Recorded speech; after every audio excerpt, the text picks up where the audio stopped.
Dear aspirants, welcome to our YouTube channel Tectonic Science. Dear aspirants, ಎಲ್ಲರಿಗೂ ನಮಸ್ಕಾರ. Today's session is all about KARTET previous year question paper 2019. Child Development and Pedagogy ಅಂದರೆ ಶಿಶು ವಿಕಸನ ಮತ್ತು ಬೋಧನಾ ಶಾಸ್ತ್ರ.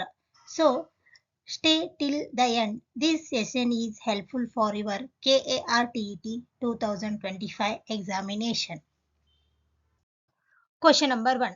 Study to secure A grade in examination is an example of. ಅಂದರೆ ಪರೀಕ್ಷೆಗಳಲ್ಲಿ A ಶ್ರೇಣಿಯನ್ನು ಪಡೆಯಲು ಅಭ್ಯಾಸ ಮಾಡುವುದು ಇದರ ಒಂದು ಉದಾಹರಣೆಯಾಗಿದೆ.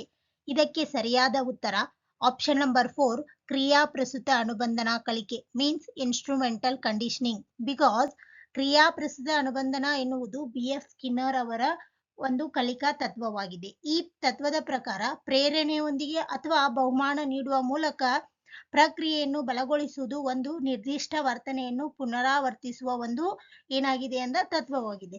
ಹಾಗಾಗಿ option number 4 is the right answer ಆಗುತ್ತೆ. Question number 2. Extrinsic motivation is emphasised by ಅಂದರೆ ಬಾಹ್ಯ ಅಭಿಪ್ರೇರಣೆಗೆ ಒತ್ತು ನೀಡುವವರು. ಇದಕ್ಕೆ ಸರಿಯಾದ ಉತ್ತರ ಆಪ್ಷನ್ ನಂಬರ್ 1 ವರ್ತನವಾದ ಸಿದ್ಧಾಂತಿಗಳು ಅಥವಾ ಬಿಹೇವಿಯರಿಸ್ಟ್ ಥಿಯರೀಸ್ ಅಂತಲೂ ಕರೀತಾರೆ. ಬಿಕಾಸ್ ವರ್ತನವಾದ ಸಿದ್ಧಾಂತಗಳು ಮತ್ತು ಕಲಿಕೆಯಲ್ಲಿನ ಅವುಗಳ ಪಾತ್ರದ ಬಗ್ಗೆ ಸಂಕ್ಷಿಪ್ತ ವಿವರಣೆಯನ್ನು ನೀಡುವುದು ಇದು ಬಾಹ್ಯ ಅಭಿಪ್ರೇರಣೆಗೆ ಮತ್ತು ಪ್ರಶಸ್ತಿಗಳು ಬಹುಮಾನಗಳಂತಹ ಕೃತಕ ಪ್ರೇರಣೆಗಳಿಂದ ವ್ಯಕ್ತಿಗಳು ಕಾರ್ಯಚಟುವಟಿಕೆಗಳಲ್ಲಿ ತೊಡಗುತ್ತಾರೆ ಎಂಬ ಪರಿಕಲ್ಪನೆಯನ್ನು ವಿವರಿಸುತ್ತದೆ. ವರ್ತನವಾದ ಸಿದ್ಧಾಂತ ವರ್ತನವಾದಿಗಳು ಬಾಹ್ಯ ಅಭಿಪ್ರೇರಣೆಗೆ ಹೆಚ್ಚಿನ ಒತ್ತು ನೀಡುತ್ತಾರೆ. ಬಾಹ್ಯ ಅಭಿಪ್ರೇರಣೆಗೆ ಉದಾಹರಣೆಗಳು ಬಹುಮಾನಗಳು, ಶಿಕ್ಷೆಗಳು ಮತ್ತು ಸಾಮಾಜಿಕ ಒತ್ತಡಗಳು ಬಾಹ್ಯ ಪ್ರಭಾವಗಳಿಗೆ ಉದಾಹರಣೆಗಳು. ವರ್ತನವಾದಿಗಳು ಸ್ಕಿನ್ನರ್, ವ್ಯಾಟ್ಸನ್, ಪಾವ್ಲೋ, ತಾಂಡೇಕ್, ಹೆಲ್, ಗ್ರಂಥಿ ಮುಂತಾದವರು ಏನಾಗ್ತಾರ ಅಂದ್ರ ಇದಕ್ಕ ಒಂದು ವರ್ತನವಾದ ಒಂದು ಸಿದ್ಧಾಂತಗಳಿಗೆ ಉದಾಹರಣೆಗಳಾಗ್ತಾರೆ. ಸೊ ಅದಕ್ಕೆ ವರ್ತನವಾದ ಅನ್ನುವುದು ಏನಾಗುತ್ತೆ ಅಂದ್ರ ರೈಟ್ ಆನ್ಸರ್ ಆಗುತ್ತೆ. Question number 3. The change in behavior of the individual brought about by experience is an result of ಅಂದರೆ ಅನುಭವದ ಮೂಲಕ ವ್ಯಕ್ತಿಯ ವರ್ತನೆಗಳಲ್ಲಿ ಆಗುವ ಬದಲಾವಣೆಗೆ ಕಾರಣ. ಇದಕ್ಕೆ ಸರಿಯಾದ ಉತ್ತರ ಕಲಿಕೆ ಮೀನ್ಸ್ ಲರ್ನಿಂಗ್. ಏಕೆಂದರೆ ಕಲಿಕೆ ಎನ್ನುವುದು ಅನುಭವ ಮತ್ತು ಅಭ್ಯಾಸದ ಮೂಲಕ ವ್ಯಕ್ತಿಯ ವರ್ತನೆ, ಜ್ಞಾನ ಮತ್ತು ಅಥವಾ ಕೌಶಲ್ಯಗಳ ಆಗುವ ಶಾಶ್ವತ ಬದಲಾವಣೆ. ಕಲಿಕೆಯು ವ್ಯಕ್ತಿಯ ವಿಚಾರ, ಭಾವನೆ ಮತ್ತು ನುಡಿಗಳಲ್ಲಿ ಬದಲಾವಣೆ ತರುತ್ತದೆ. ಇದು ಅನುಭವ ಮತ್ತು ಪರಿಸ್ಥಿತಿಗಳಿಂದ ಆಗುವ ನಿರಂತರ ಪ್ರತಿಕ್ರಿಯೆ. ಕಲಿಕೆಯು ಅನುಭವದಿಂದ ಉಂಟಾಗುತ್ತದೆ. ಇದು ವ್ಯಕ್ತಿಯ ವರ್ತನೆಗಳಲ್ಲಿ ಬದಲಾವಣೆಯನ್ನು ಸಹ ತರುತ್ತದೆ. ಅದಕ್ಕಾಗಿ ಕಲಿಕೆ ಎನ್ನುವುದು ಸರಿಯಾದ ಉತ್ತರ ಆಗುತ್ತದೆ. Question number 4. The formative evaluation used to ಅಂದರೆ ರಚನಾತ್ಮಕ ಮೌಲ್ಯಮಾಪನವನ್ನು ಇದಕ್ಕೆ ಉಪಯೋಗಿಸುವರು. ಇದಕ್ಕೆ ಸರಿಯಾದ ಉತ್ತರ ಆಪ್ಷನ್ ನಂಬರ್ 2 ಕಲಿಕಾ ಅಂತರವನ್ನು ಗುರುತಿಸುವುದು identify the learning gaps. Because ರಚನಾತ್ಮಕ ಮೌಲ್ಯಮಾಪನ ಫಾರ್ಮೇಟಿವ್ ಇವ್ಯಾಲ್ಯೂಯೇಷನ್ ಕುರಿತು ವಿವರವಾದ ಪರಿಹಾರ ಮತ್ತು ಪ್ರಮುಖ ಅಂಶಗಳನ್ನು ಒಳಗೊಂಡಿದೆ. ರಚನಾತ್ಮಕ ಮೌಲ್ಯಮಾಪನವು ವಿದ್ಯಾರ್ಥಿಗಳ ಪ್ರತಿಕ್ರಿಯೆ, ಪ್ರಗತಿಯನ್ನು ಅಳೆಯುವುದು ಮತ್ತು ಕಲಿಕಾ ಅಂತರವನ್ನು ಗುರುತಿಸುವುದು ಸಹಾಯ ಮಾಡುತ್ತದೆ. ಇದು ಗುರುತಿಸಲಾದ ನ್ಯೂನತೆಗಳನ್ನು ಅರ್ಥ ಮಾಡಿಕೊಳ್ಳಲು ಮತ್ತು ಶಿಕ್ಷಕರಿಗೆ ಕಲಿಸುವ ವಿಧಾನವನ್ನು ಸರಿಪಡಿಸಲು ನೆರವಾಗುತ್ತದೆ.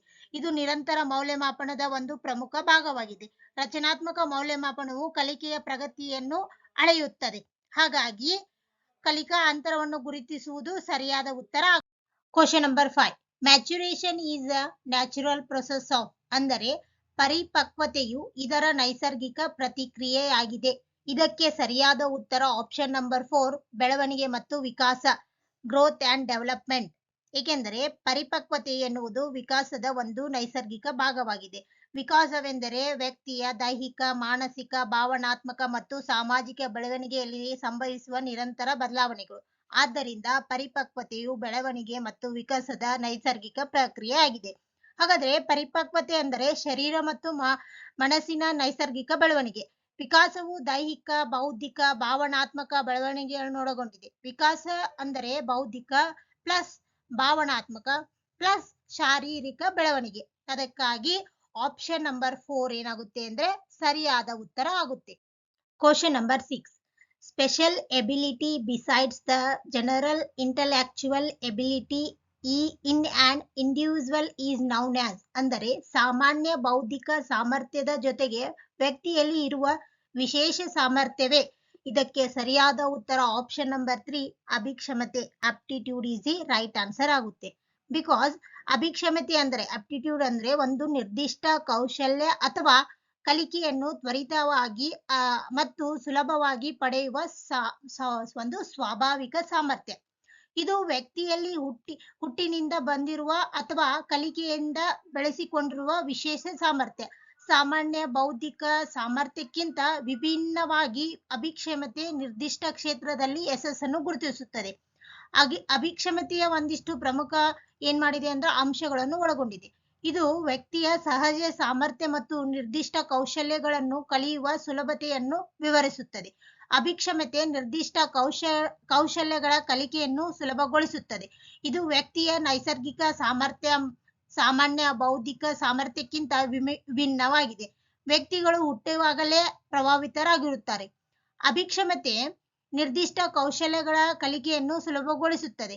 ಇದು ವ್ಯಕ್ತಿಯ ನೈಸರ್ಗಿಕ ಸಾಮರ್ಥ್ಯ ಸಾಮಾನ್ಯ ಬೌದ್ಧಿಕ ಸಾಮರ್ಥ್ಯಕ್ಕಿಂತ ಏನಾಗಿದೆ ಅಂದ್ರೆ ವಿಭಿನ್ನವಾಗಿದೆ. ಹಾಗಾಗಿ ಒಂದು ಅಭಿಕ್ಷಮತೆ ಅಥವಾ ಆಪ್ಟಿಟ್ಯೂಡ್ ಅನ್ನೋದು ಏನಾಗುತ್ತೆ ಅಂದ್ರೆ ಸರಿಯಾದ ಉತ್ತರ ಆಗುತ್ತೆ. Question number 7. All human are born geniuses but half of us are made idiots by the system of education. This statement was said by ಅಂದರೆ ಪ್ರತಿಯೊಬ್ಬ ವ್ಯಕ್ತಿಯು ಹುಟ್ಟುವಾಗ ಪ್ರತಿಭಾವಂತರಾಗಿಯೇ ಹುಟ್ಟಿದರೂ ಕೂಡ ಇವರಲ್ಲಿ ಅರ್ಧಷ್ಟು ಜನರು ಈ ಶಿಕ್ಷಣ ವ್ಯವಸ್ಥೆಯು ಮೂರ್ಖರನ್ನಾಗಿ ಮಾಡುತ್ತದೆ ಎಂದು ಹೇಳಿದವರು. ಇದಕ್ಕೆ ಸರಿಯಾದ ಉತ್ತರ ಜೆಫಿ ಗಿಲ್ಬರ್ಟ್. Option number 1. ಇದು ಒಂದು ನಿಜವಾದ ಸ್ಟೇಟ್ಮೆಂಟ್. ಎಲ್ಲರೂ ಹುಟ್ಟುವಾಗ ಏನಾಗ್ತಾರಂದ್ರ ಪ್ರತಿಭಾವಂತರಾಗಿಯೇ ಹುಟ್ಟಿರ್ತಾರ. ಆದ್ರೆ ಏನ್ ಮಾಡ್ತಾರಂದ್ರ ಒಂದು ಅವರ ಕಲಿತಕ್ಕಂತ ಶಾಲೆ ಇರ್ಬೋದು ಅಥವಾ ಒಂದು ಶಿಕ್ಷಣ ವ್ಯವಸ್ಥೆ ಆಗಿರ್ಬೋದು ಅವರನ್ನ ಏನ್ ಮಾಡ್ತೈತಿ ಅಂದ್ರ ಸೀರಿಯಸ್ನೆಸ್ ಇರಂಗಿಲ್ಲ ಅವರು ಕಲಿಯುವುದ್ರಲ್ಲಿ. ಹಾಗಾಗಿ ಅವ್ರು ಏನಾಗ್ತಾರ ಅಂದ್ರ ಸರಿಯಾಗಿ ಪಾಠವನ್ನು ಕೇಳಲಾರ್ದೆ ಸರಿಯಾದ ಒಂದು ಗುರಿ ಇಲ್ಲಾರ್ದೆ ಅವ್ರು ಏನಾಗ್ತಾರ ಅಂದ್ರ ಹಾಫ್ ಎಜುಕೇಶನ್ ಕಲಿತು ಅವ್ರು ಏನು ಮಾಡ್ದೇನೆ ಸುಮ್ನೆ ಅಲ್ದಾಡ್ತಾರ.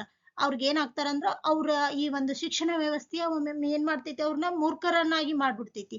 ಸೊ ಆಪ್ಷನ್ ನಂಬರ್ 1 ಸರಿಯಾದ ಉತ್ತರ ಆಗುತ್ತೆ.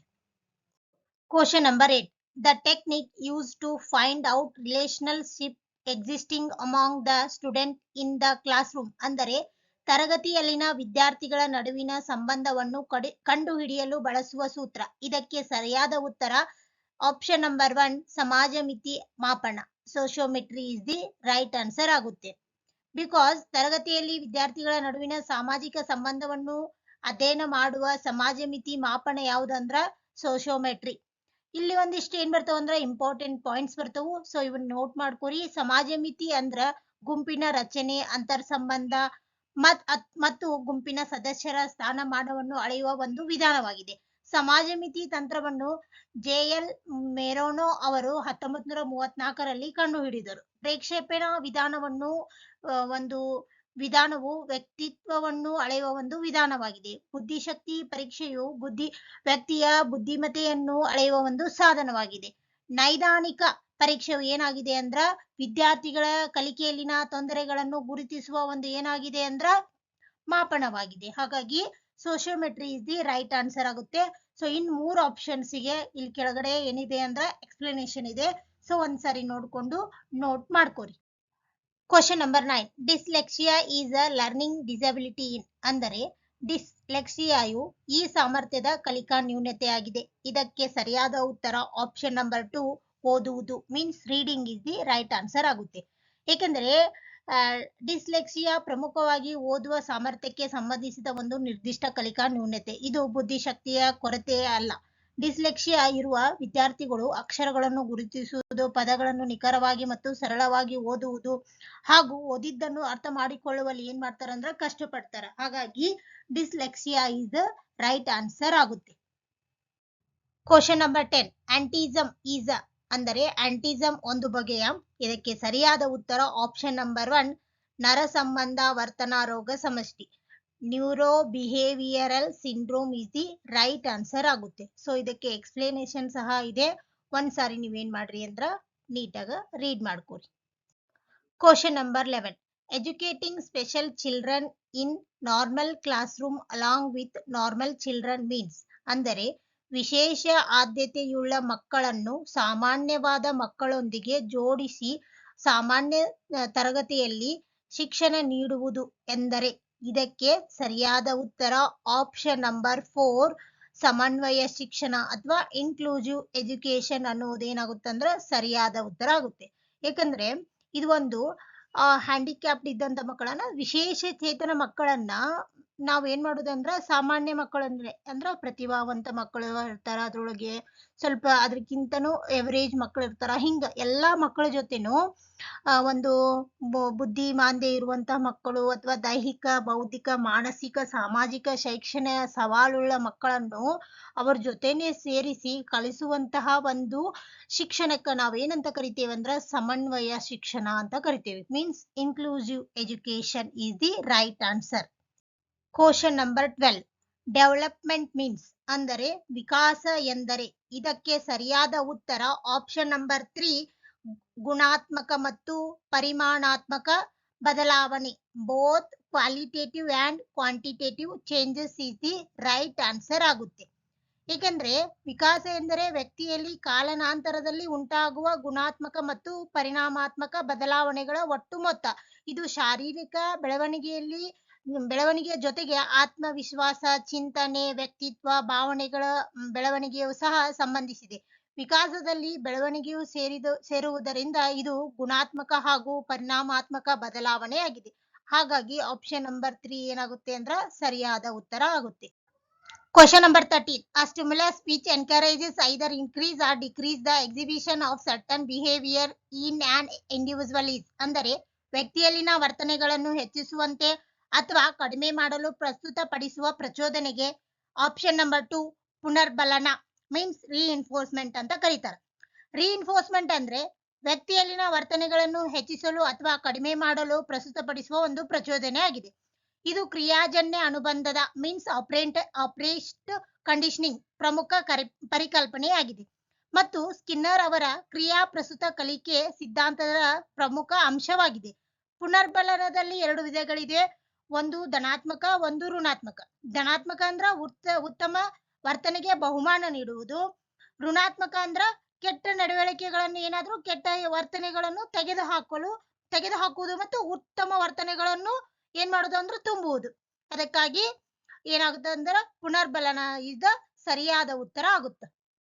Question number 14 helping the learners to learn through scaffolding is. ಅಂದರೆ ಕಲಿಯುವವನಿಗೆ ಸ್ಕ್ಯಾಫೋಲ್ಡಿಂಗ್ ಎನ್ನುವ ಪ್ರಕ್ರಿಯೆಯ ಮೂಲಕ ಕಲಿಕೆಯಲ್ಲಿ ಸಹಾಯ ಮಾಡುವುದು.